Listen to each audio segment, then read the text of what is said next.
Assalamualaikum warahmatullahi wabarakatuh. Kami dari kelompok 2 ingin menjelaskan tentang optimalisasi kebijakan penegakan penangkapan kapal asing di wilayah perairan Natuna.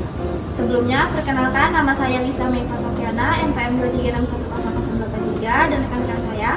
Perkenalkan, nama saya Rahmat Adijaya dengan NPM 23610128. Perkenalkan, saya Hedwig Isabel Valin dengan NPM 23610005. Perkenalkan, saya Naswa Aulia Aziza dengan NPM 23610108. Perkenalkan, saya Parizal dengan NPM 23610119. Baik, di sini kami akan menjelaskan secara singkat tentang tema yang kami ambil, yaitu optimalisasi kebijakan penegakan penangkapan kapal asing di wilayah perairan Natuna. Wilayah perairan Natuna merupakan bagian dari yurisdiksi kedaulatan Republik Indonesia yang memiliki nilai strategis baik dari segi ekonomi, geopolitik maupun keamanan. Kawasan ini kaya akan sumber daya kelautan dan perikanan, serta berada pada jalur pelayaran internasional yang padat.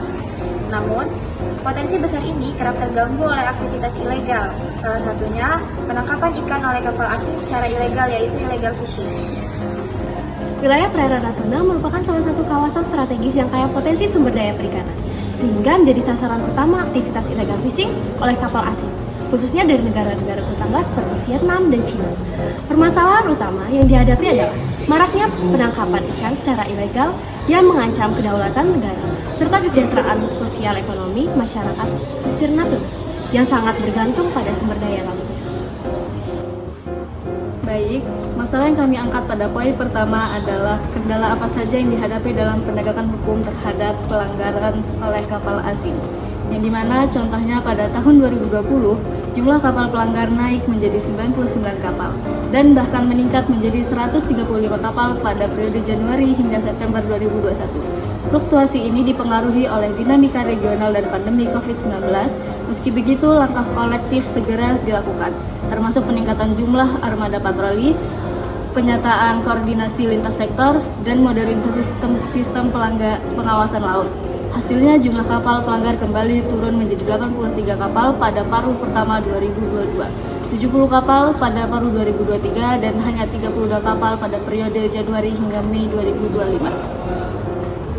Baik, masalah pada poin kedua, kami mengangkat upaya strategis apa yang dapat dilakukan untuk mengoptimalkan kebijakan penegakan terhadap aktivitas kapal asing ilegal di perairan Natuna.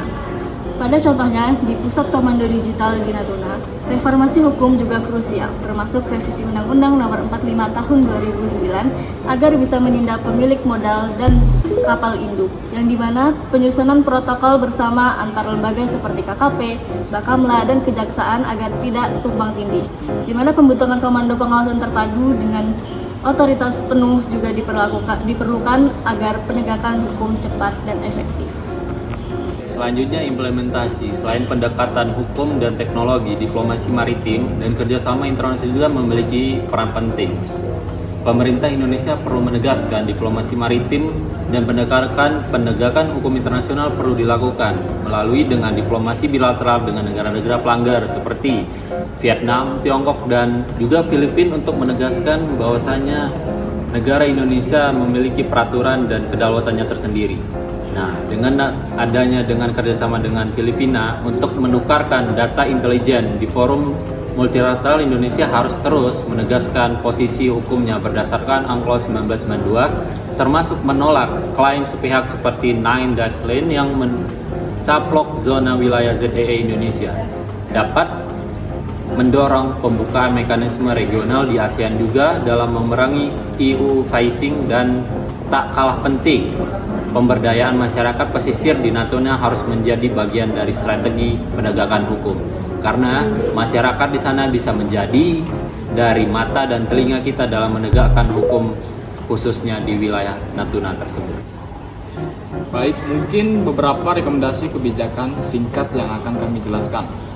Yang pertama, penguatan penegakan hukum maritim, modernisasi armada patroli, tambah dan tingkatkan kapal patroli KKP, TNI Angkatan Laut, dan Bakamla di Natuna. Gunakan teknologi canggih seperti drone, radar, dan satelit. Optimalisasikan Satgas 115.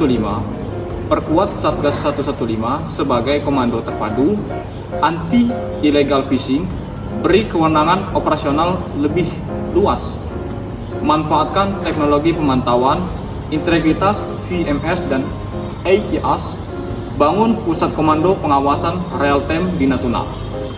Lalu, yang kedua, diplomasi maritim dan regional, diplomasi bilateral dan multilateral, gelar pertemuan dengan Vietnam, Tiongkok, dan Filipina, ajukan nota protes dan bentuk kerjasama, pengawasan dorong ASEAN bentuk mekanisme anti-EU fishing, sosialisasi UNCLOS dan PCO 2016, tegaskan ketidakabsahan Nederland, gunakan forum internasional seperti IMO, ASEAN, dan VID untuk lindungi ZEE. Sekian penjelasan dari kami, kurang lebihnya kami mohon maaf. Kami akhiri. Wassalamualaikum warahmatullahi